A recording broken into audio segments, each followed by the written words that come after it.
Hi, I'm Professor Goins. Welcome to the Math Professor's YouTube channel. If you're looking for videos explaining topics in college mathematics, you're in the right spot, so go ahead and click the subscribe button. That said, let's get into the current video.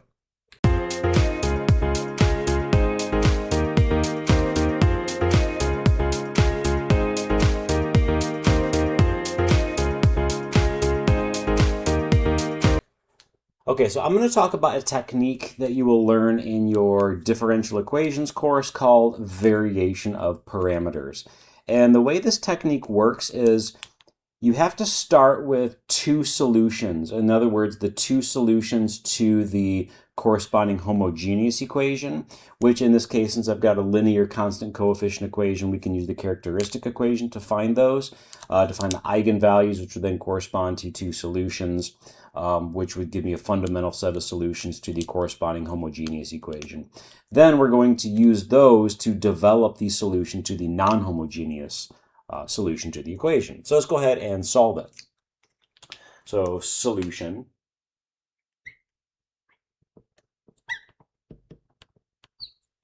To solve the non-homogeneous equation, again, we turn this into the characteristic equation, which is r squared minus 4r plus 4 is equal to 0, which of course this factors nicely to give me r minus 2 squared is 0, and that gives me r is equal to 2, but of course this has a multiplicity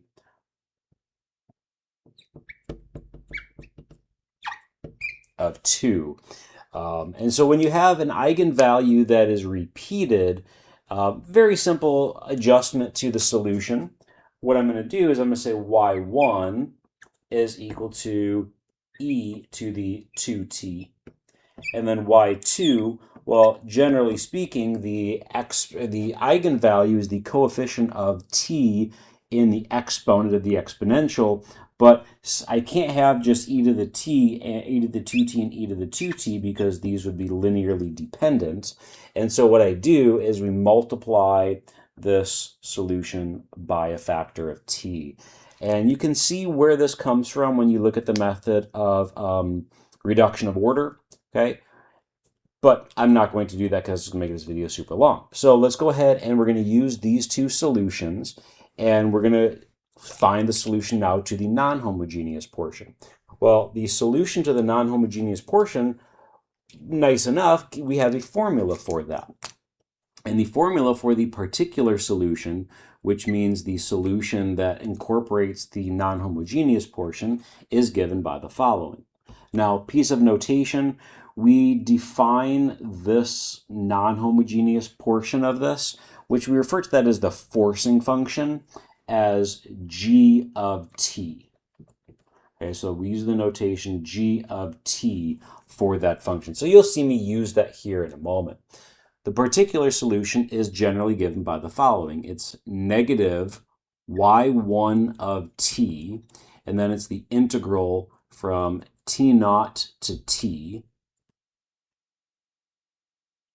of the following. It's the second solution y2 of s times g of s. So notice I'm using the y2 function, I'm using the forcing function, but I'm changing the independent variable to s.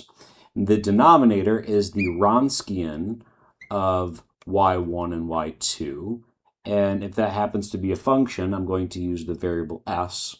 So then I've got a ds here, and then plus, well, I have to have y2 of t, and hopefully I can fit all this up onto the screen here. I'm going to try to write a little skinnier. So integral from t naught to t, and then the integrand is y1 of s, g of s. The denominator, once again, is the Wronskian of the two fundamental solutions of the variable s, and then ds. So my independent variable being s there. Hopefully you can read that, but I'm going to work through the whole thing here down below. What this tells me is that I need the following pieces in order to find the particular solution. I need y1 and y2. well, we've got those. Then we're going to need our forcing function, which we have. And then we also will need the Wronskian of the two solutions. So we can compute the Wronskian of these two solutions. We'll go ahead and do that down here. So the Wronskian of those two solutions, and again, since I'm going to need the variable s up top here, I might as well just go ahead and switch it to the variable s here.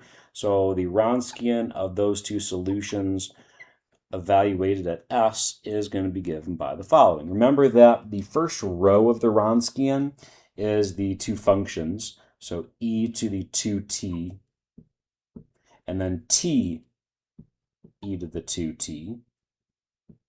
And then the second row of the Wronskian is, it didn't show up very well there.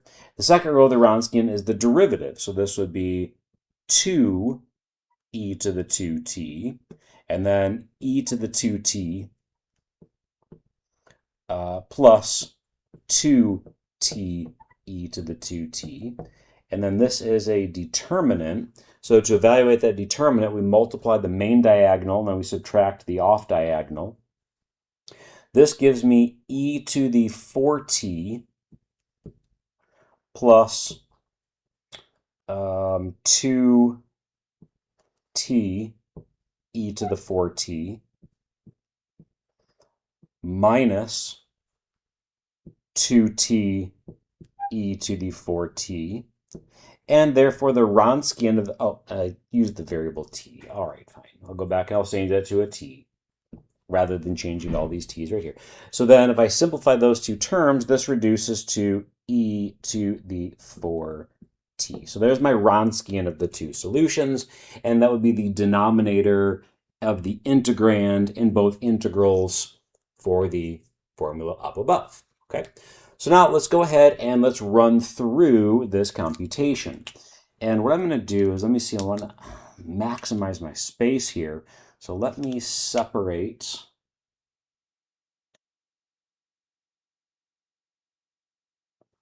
Okay. And I'm also, let's erase this portion. I'll leave the e to the 4t up. I'll rewrite it down over here. So I have e to the 4t. Okay.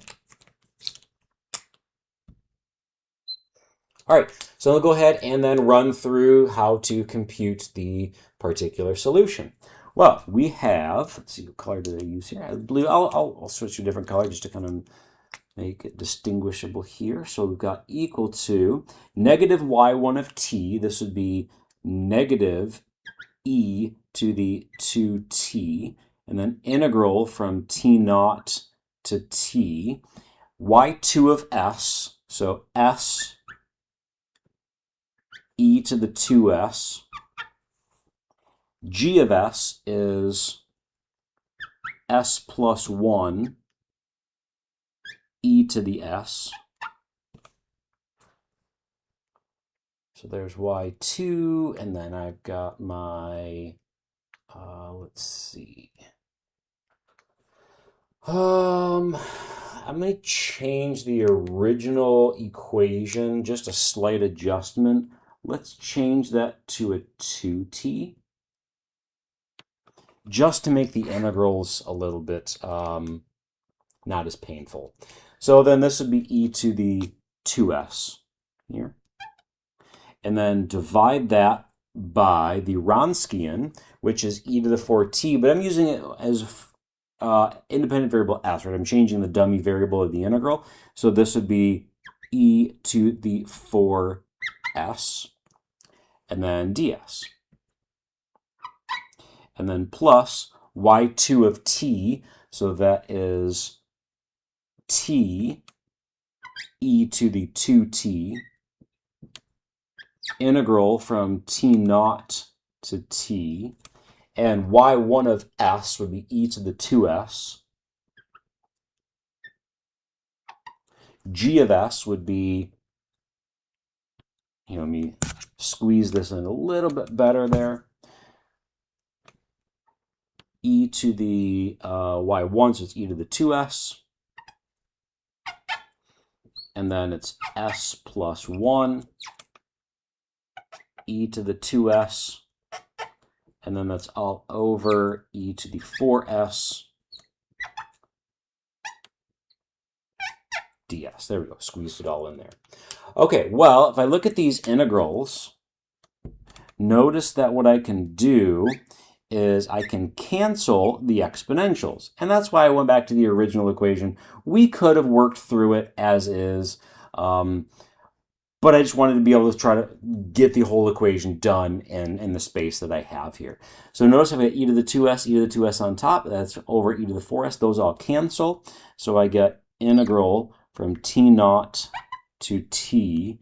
And the only thing that's left over is the s with an s plus 1, which means I'd have s squared plus s ds, and then plus t e to the 2t. And over here, all the exponentials cancel except for the s plus 1. That's the only thing that's going to survive. So I have integral from t naught to t of s plus 1 ds. Okay, so let's darken that up a little bit there. Okay, and those two integrals are trivial, so we get equal to negative e to the 2t multiplied by s cubed over 3 plus s squared over 2. And then we have to evaluate that from s equals t naught to t. And then plus t e to the 2t times s squared over 2 plus s. And again, we'll evaluate that from s goes from t naught to t. Okay, plug those things in and let's see what we come up with. I get negative e to the 2t times, if I plug in t, I get t cubed over 3 plus t squared over 2. When I plug in t naught, I'm going to get minus this whole constant. So let's do, and then this could be a minus and then another negative here. So let's make that a positive e to the 2t times t naught cubed over 3 plus t naught squared over 2. And then over here, if I plug in the upper limit of integration, we're going to get plus t e to the 2t multiplied by t squared over 2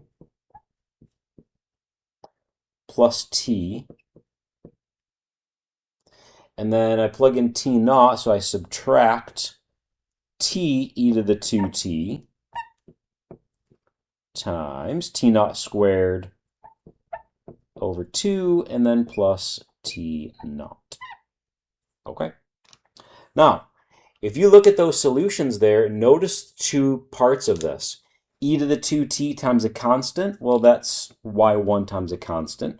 And over here, I've got t e to the 2t, which is y2 times a constant. So I've got these two fundamental solutions embedded into my final solution to this equation using variation of parameters. The two fundamental solutions end up coming out in the end. Now, you might say, well, couldn't we just start here and then they come out so we didn't have to do the work over here? Well, no, we had to use those to pop into the formula, and then they did come out in the end.